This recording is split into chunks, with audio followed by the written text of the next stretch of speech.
संध्याकाळची सुरुवात परसवात म्हणजेच परसबागेत कचरो मारून झाली. माझी आई एकटीच काम करत होती. मग म्हटलं आपण पण जाऊया आणि तिका थोडी मदत करूया. मग मी सगळं झाडून वगैरे काढलंय.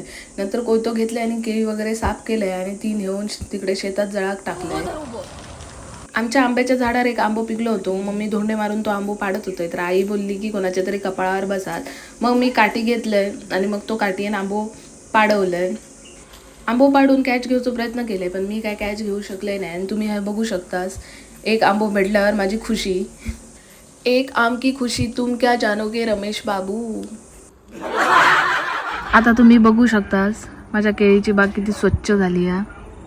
संध्याकाळी मस्त झुळझुळ वारा सुटलेला म्हणून मी आंब्याच्या झाडाखाली बसलंय. सकाळीच बिटकेचे आंबे गोळा करून आणलेले, त्याचा आईन मस्तपैकी रायता बनवलाय आणि मग मी मस्तपैकी ता घेतलंय आणि खाल्लंय. असेच व्हिडिओ बघण्यासाठी माका सबस्क्राईब नक्की करा.